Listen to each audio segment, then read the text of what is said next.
آپ نے جس طرح بتایا کہ تقریباً 20 سال سے جو ہے آپ امامت خطابت اس پروفیشن کے ساتھ جو ہے منسلک ہیں، تو بیچ میں کچھ ٹائم ایسا بھی آیا کہ آپ نے جو ہے نا ٹیکسی بھی چلائی ہے. جی تو وہ اس حوالے سے میں آپ سے کچھ پوچھنا چاہ رہا تھا کہ وہ ایکسپیرینس آپ کا کیسا رہا، کیونکہ اکثر لوگ جو ہیں وہ ٹیکسی چلاتے ہیں تو ان سے اگر کبھی بات ہو تو وہ یہی کہتے ہیں جی کہ اس میں بجٹ نہیں ہے یا کوئی اتنا اس طرح. تو وہ تھوڑا سا آپ اپنا ایکسپیرینس بتائیں کہ آپ نے کیا فیل کیا ہے اس میں. اچھا زبیر بھائی، واقعی میرا پروفیشن اور تھا اور میں اس فیلڈ میں کچھ عرصے کے لیے آیا. وہ میرے کچھ کرائسس کی وجہ سے کچھ لون ہو گیا تھا میرے اوپر 2-3 لاکھ روپیہ، تو میرے پاس کوئی دوسرا راستہ نہیں تھا. اور جو تنخواہ تھی وہ بھی آپ کو میں بتاؤں کہ میں نے 2 ماہ کی تنخواہ ایڈوانس لے لی تھی. ایک شادی تھی میرے بھائی کی اور اس پہ میں نے خرچ کر لی تھی. اور جب اچانک ایک نقصان ہوا، دوسرا نقصان ہوا، تیسرا نقصان ہوا، تو میں یہ سمجھے کہ روڈ پہ آ گیا. تو پھر میں نے فیصلہ کیا کہ کوئی نہ کوئی کام ایسا کرنا چاہیے جس کی وجہ سے میں دوبارہ جو ہے اپنے پاؤں پہ کھڑا ہو سکوں. خودداری کا یہ عالم تھا کہ میں 1 روپیہ بھی کسی سے ادھار مانگتے ہوئے بھی اب بھی ڈرتا ہوں، پہلے بھی ڈرتا تھا، چونکہ میں ایک ایسے شعبے سے منسلک ہوں جس میں عزت، خودداری بہت ضروری ہے. تو ان تمام حالات میں پھر میں نے جب ٹیکسی شروع کی تو ٹیکسی جب میں نے چلائی تو چونکہ یہ میری فیلڈ نہیں تھی، لیکن میری نیت اور میرا طریقہ کار ٹھیک تھا.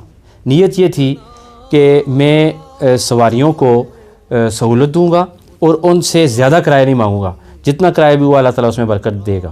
دوسری بات تھی کہ صبح نماز پڑھ کے، قرآن مجید پڑھ کے، بسم اللہ شریف پڑھ کے میں ٹیکسی لے کے روانہ ہو جاتا تھا. تیسرا میرا اصول یہ تھا کہ میں ویل ڈریس رہتا تھا.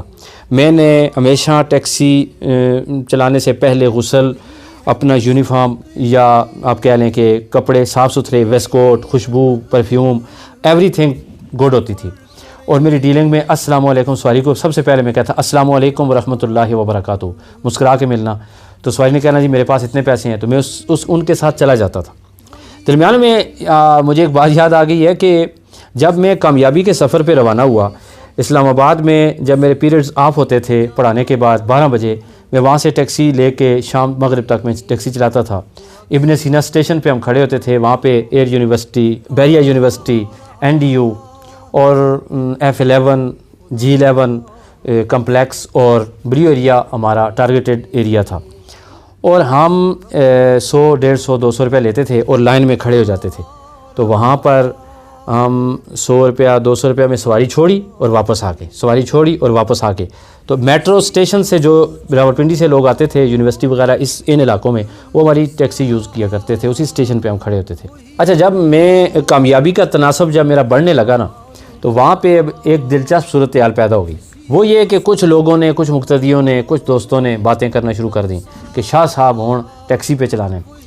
تو یہ بات جب مجھ تک پہنچی تو چونکہ ہم لوگ ذہنی غلام ہیں، تو ہمارے ساتھ ایک سب سے بڑا مسئلہ یہ ہے کہ ہم سوچتے ہیں، ہم یہ نہیں سوچتے کہ اللہ تعالیٰ کی مشیت کیا ہے، ہم یہ نہیں سوچتے کہ رائٹ وے کیا ہے، ہم یہ نہیں سوچتے کہ نبی پاک صلی اللہ علیہ وسلم کی سنت مبارکہ کیا ہے اور کامیابی کا زبردست جو ہے وہ طریقہ کار کیا ہے. ہم یہ سوچتے رہتے ہیں کہ لوگ کیا کہیں گے. تو میرے اندر بھی یہ بیماری تھی.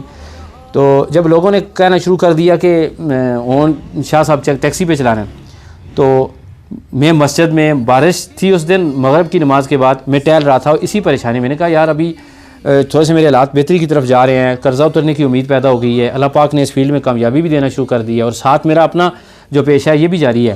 تو اب لوگوں نے باتیں کرنا شروع کر دی. میں نے یہ فیصلہ کر لیا کہ اب میں ٹیکسی نہیں چلاؤں گا، کل سے ٹیکسی چھوڑ دوں گا. تو ایک شخص کا وہاں پہ بڑا اہم کردار ہے جسے میں ہمیشہ دعائیں دیتا ہوں اور ہمیشہ یاد رکھوں گا. وہ بندہ آیا نماز پڑھنے کے لیے.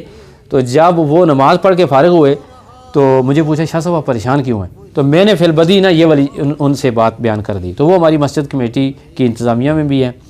تو انہوں نے مجھے ایک جملہ کہا جس نے مجھے اتنا موٹیویٹ کیا کہ پھر میں نے 5 سال ٹیکسی چلائی اور الحمدللہ میں نے 3-4 لاکھ روپیہ قرضہ بھی اتارا اور پھر اپنی گاڑی بھی لے لی اور الحمدللہ بہت کچھ سیکھا بھی. وہ پھر شیئر کریں گے کہ وہ کیا بات تھی، کون تھا بندہ؟ وہ شاید آپ کو یاد نہ ہو، اس بندے کا نام تھا ملک زبیر نثار. اچھا. تو آپ نے وہ بات کی تھی، یاد ہے آپ کو؟ نہیں اب بتائیں. آپ سے میں نے کہا تھا کہ زبیر بھائی لوگ باتیں کر رہے ہیں اور لوگ کہہ رہے ہیں کہ شاہ صاحب ٹیکسی چلا رہے ہیں تو اب مجھے ٹیکسی چھوڑ دینی چاہیے. تو آپ کا ایک جملہ تھا, آپ نے کہا شاہ صاحب یہ جو لوگ باتیں کر رہے ہیں یہ آپ کو پیسے نہیں دیں گے, آپ بے غم ہو کے ٹیکسی چلائیں, کسی چیز کی آپ فکر نہ کریں, کسی چیز کا غم نہ کریں. آپ اپنے ٹائم میں اسلام آباد سے چھٹی کریں اور مغرب تک آپ اپنی رزق حلال کی یہ روزی کمائیں اور اس کے بعد آپ مسجد میں آ جائیں, کسی طرف آپ دھیان مت دیں. تو اس جملے نے مجھے اتنا موٹیویٹ کیا کہ میں اب آپ کو بہت دعائیں دے رہا ہوں. چلیے اللہ تعالیٰ آپ کو خوش رکھے, آپ نے اتنا وہ بات اس کو جو ہے نا وہ سیریس لے کے تو اس طرح مجھے کر رہے ہیں. باقی وہ بات ایک ویسی اس وقت ہوئی تھی تو میرے ذہن میں نہیں ہے کہ کوئی اس طرح کی بات میں نے کی ہو. اللہ تعالیٰ خوش رکھیے, آپ کامیاب کرے.